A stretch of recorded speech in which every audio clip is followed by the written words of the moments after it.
तो भाई Copa del रे के सेमीफाइनल के नॉकआउट्स आ चुके हैं। Barcelona will be facing Atletico Madrid and Real Betis will be facing Athletic Club. We don't care about that. जो हमारा मैच है वही बेसिकली फाइनल है कोपा डेल रे का, क्योंकि अगर हम वो जीत गए तो बेसिकली हम कोपा डेल रे जीत गए, क्योंकि फाइनल तब इररेलेवेंट हो जाएगा। पर भाई the thing that you are missing is that कि जनवरी ट्रांसफ़र विंडो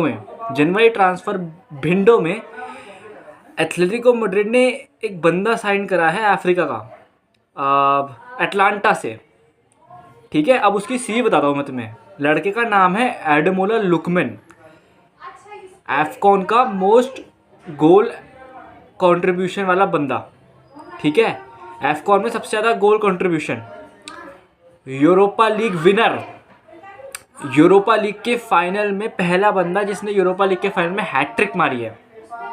ठीक है, ये बंदा साइन करा है उन्होंने एडोमोला लुकमैन लास्ट डेट को,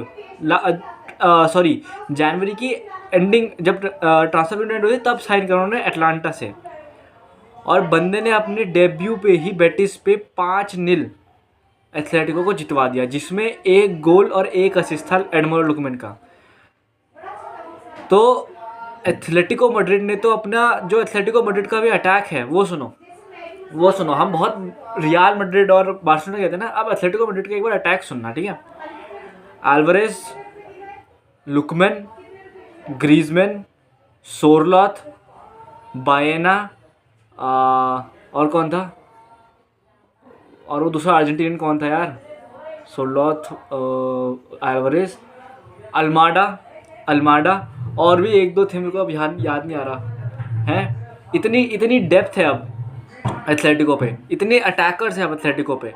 ठीक है, और पीछे तो तुम्हें पता ही है हैंकर मोलिना, और ये क्या नाम है, मोलिना तो खैर इतना बड़ा नाम नहीं है, पर यूरेंते कहीं भी पॉपअप कर जाता है। Midfield, left back, right back, centre forward, left winger, right winger, वो कहीं भी आ जाता है यूरेंते।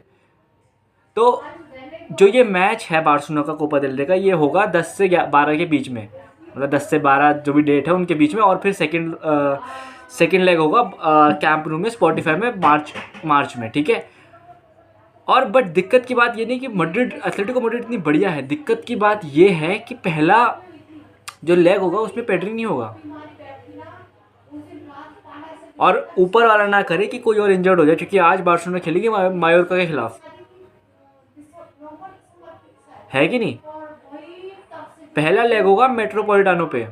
तुम देखो बार्सिलोना इस टाइम चैंपियंस लीग में बनी हुई है, ला लीगा में 1 पॉइंट की लीड पे है, कोपा डेल रे में एथलेटिको को ड्रॉ कर लिया। भाई रिस्क है तो इश्क है, तो ये बहुत खतरनाक सीन चलने वाले हैं अब। या तो ये भयंकर बिल्कुल ही कोपा डेल रे भाई, बट मैं ये लेके चल रहा हूँ कि भाई बंदे वापस आ जाएंगे सेकंड लेग तक कोपा डेल रे के, तो हो सकता है। बट यार मेरे को ये दिक्कत नहीं लग रही, अगर कोपा डेल रे से बाहर हो गए तो कहीं इनका वो ऑरा, मतलब परफॉर्मेंस ना गिर जाए और ला लीगा भी ना हार जाए। मेरे को ये दिक्कत लग रही है, क्योंकि भाई सिंपल सी बात है, अगर तुम्हें एक झटका लगता है तो मुझसे कोप अप करने में टाइम लगता है, और यहाँ हर तीसरे दिन में मैच है, तो यू डोंट नो भाई, एक हल्का सा फ्लूक और एनीथिंग कुड हैपन। दो आई डाउट दैट कि भाई हांजी फ्लिक ऐसा कुछ होने देगा कि यार ये तुमको पता रहा गया, तुम ये मैच वो हार के ड्रॉ कर लिया। तो भाई मैच तो है भाई, एथलेटिको और कोपा डेल रे वाला मैच तो तगड़ा ही है भाई। ओवर 2 लेगेड गेम्स तो पता नहीं भाई कौन ही जीतेगा, we can just watch. But aside from that, Fermin Lopez has renewed his contract, and his contract will run till 2031, which is great news, क्योंकि भाई Fermin Lopez भी स्टार प्लेयर है भाई, लड़का स्टार प्लेयर है।